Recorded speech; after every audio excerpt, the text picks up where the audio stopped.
کے سب سے سرکش قوم یہودیوں نے جب اللہ کے رسول حضرت عیسیٰ ابن مریم علیہ السلام کو شہید کرنے کی کوشش کی۔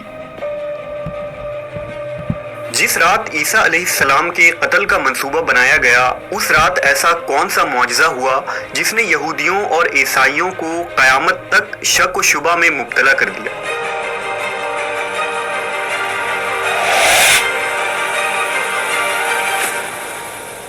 ان کا یہ شک کفر میں کیسے بدل گیا، اور قیامت سے قبل ایسا کیا ہوگا کہ تمام اہل کتاب حقیقت و سچائی کو اپنی آنکھوں سے دیکھ لیں گے؟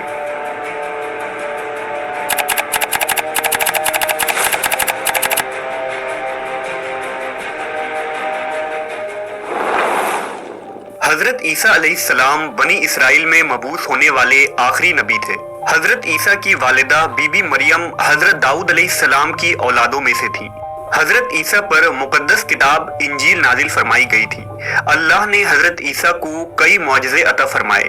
سب سے پہلا معجزہ حضرت عیسیٰ کا بغیر والد کے پیدا ہونا ہے، اور آپ جیسے ہی پیدا ہوئے تو آپ نے کلام کر کے اپنے والدہ کی پاکیزگی اور صداقت کی گواہی دی۔ حضرت عیسیٰ علیہ السلام مٹی کا پرندہ بناتے اور اس پر پھونک مارتے تو وہ اللہ کے حکم سے پرندہ بن جاتا۔ پیدائشی نابینا شخص کی آنکھوں پر ہاتھ رکھتے تو اس کی بینائی واپس آ جاتی۔ برس، جذام اور کوڑ کے مریضوں کو اللہ کے حکم سے صحت یاب کر دیتے۔ پانی پر چلنا اور بہت سارے معجزات آپ کے ہاتھوں سے صادر ہوئے۔ ان تمام معجزات کو اپنی آنکھوں سے دیکھنے کے باوجود یہودیوں کی اکثریت نے آپ کا انکار کیا اور آپ کو طرح طرح کی اذیتیں دی۔ اپنی قوم کی سخت اور مخالف رویوں کے باوجود بھی عیسیٰ علیہ السلام نے ہار نہیں مانی اور دعوت و تبلیغ کے کام میں ڈٹے رہے۔ آپ نے لوگوں کو شرک، سود، زنا، رشوت خوری اور کئی قسم کی برائیوں کو چھوڑنے اور اللہ کے عذاب سے ڈرنے کی نصیحت کی اور انہیں اللہ کا پیغام سنایا، مگر یہودی اپنے کفر پر ڈٹے رہے۔ البتہ کچھ لوگ ایسے تھے جو حضرت عیسیٰ کے پیروکار اور ہمدرد تھے اور آپ کے ساتھ دین کے کام میں مشغول رہتے۔ قرآن مجید میں انہیں حواری کہا گیا ہے۔ مفسرین نے حضرت عیسیٰ کے حواریوں کی تعداد 12 بتائی ہے۔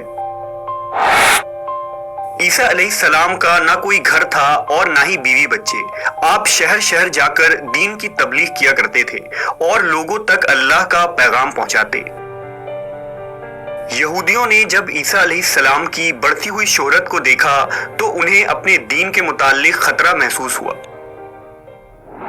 روایت ہے کہ اس زمانے میں فلسطین کے علاقوں پر پلاتیس نامی بادشاہ کی حکومت تھی، جس کے پاس جا کر یہودیوں نے عیسیٰ علیہ السلام کی شکایت کی اور بادشاہ سے کہا کہ مسیح ناصری معجزات اور کرشمے دکھا کر روز بروز اپنے پیروکاروں کی تعداد بڑھا رہا ہے۔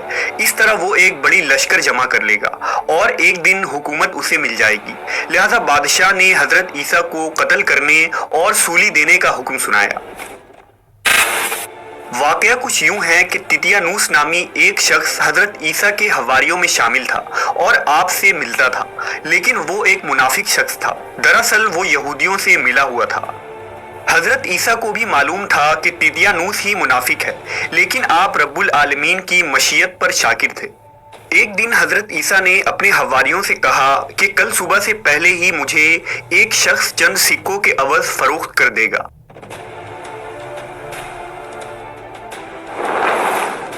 بادشاہ نے تیتیانوس کو 30 درہم دینے کا وعدہ کیا تھا، جس کے عوض اسے خود عیسیٰ علیہ السلام کو شہید کرنا تھا یا دوسروں سے کروانا تھا۔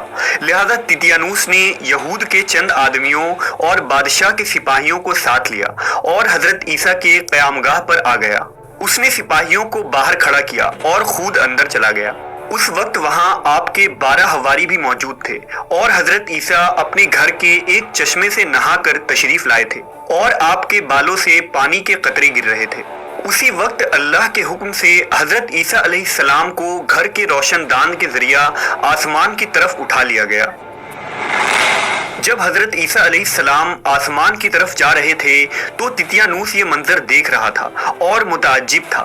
کافی دیر تک وہ اس تعجب میں گمسم رہا تو اس کے ساتھیوں نے سمجھا کہ شاید تیتیانوس اور حضرت عیسیٰ کے درمیان لڑائی ہو رہی ہے۔ اللہ نے تیتیانوس کو حضرت عیسیٰ کا ہم شکل بنا دیا۔